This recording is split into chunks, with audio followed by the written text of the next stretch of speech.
Hello everyone. A very good morning to you all. I'm Anu Suraj.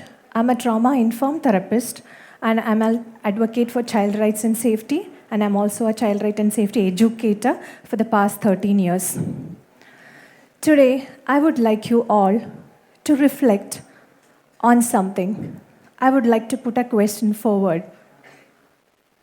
What if every child in this world was given a chance to speak their truth? How will the world look like?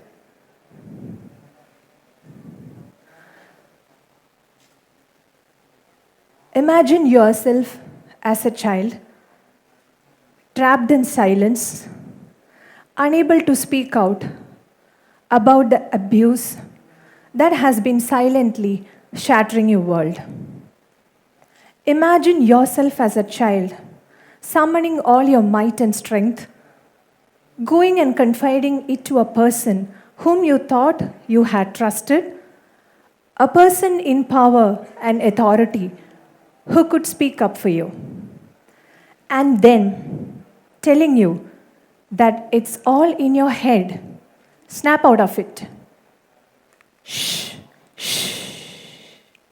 Do not talk. This is a situation for many vulnerable children around us. This was a situation for that one special child whose suffering ignited a movement. A movement giving voice to the voiceless, standing up for the children whose voice weren't heard. When I first learned about this incident, I understood that the dismissal, invalidation, the distress faced by this one child was not a single, isolated incident, but it was part of a larger epidemic affecting millions of children all across the globe. And then started my journey as an NGO worker, and my NGO, Swaraksha, was born. 13 years ago, I had posted in Facebook about the horrific abuse that had happened to a differently abled child by her perpetrators. The child could not voice herself, but that post, it sparked a ripple. It gave rise to a movement that reached far beyond that what I could have ever imagined. And my NGO was born. That post wasn't just a cry for justice, but it was a wave. It was a movement that reached far across. We often underestimate the power of our voices. But when we speak for the unspoken, for those who cannot stand up and speak up for themselves, we create spaces of change.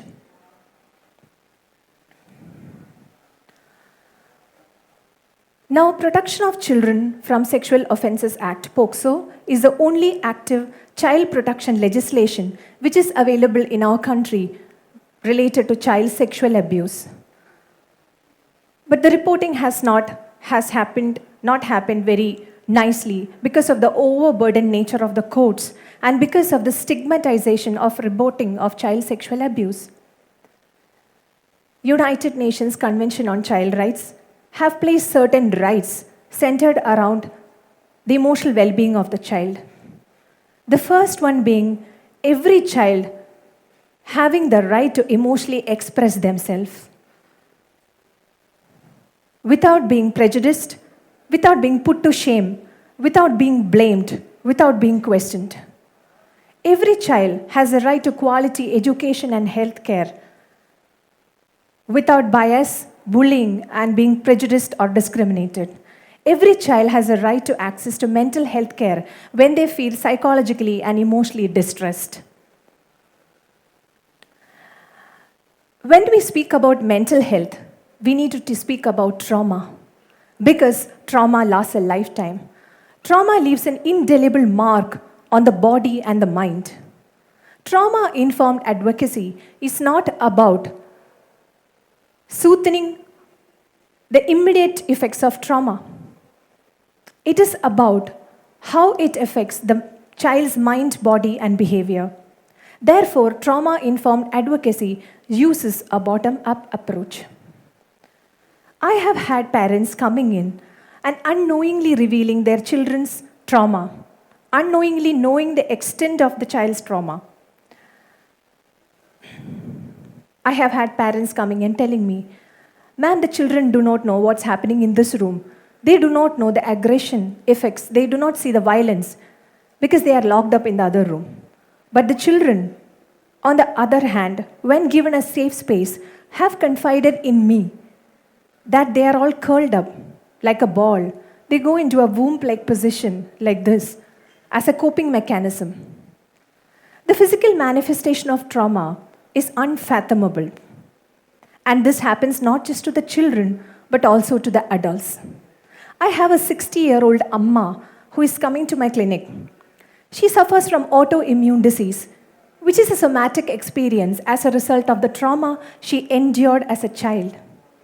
She was sexually abused by her stepfather, and she was invalidated by her own family members. And she is living with that trauma for the past 60 years. There are parents who come and tell me, it is the uncle. They have children. And the child comes and asks me, "Ma'am, what about me as a child?" We need to understand that trauma leaves a lasting effect. We need to know about the intricate web the trauma creates, and we need to create spaces for children. Abraham Lincoln once told that a man is never as tall as when he stoops down to help a child. We need to create spaces where the children's voices are amplified, where their feelings are validated, and where their experiences are amplified. And for that, we need to create spaces where they feel emotionally and physically safe. Children need to know that it's okay to open up. The second one that we can do is to go on a non-judgmental approach. Be calm, listen with clarity, be neutral in your approach so that they understand their experiences are real and it's okay to speak up. We need to provide reassurance that it is not their fault because there is only a fine line between love and abuse.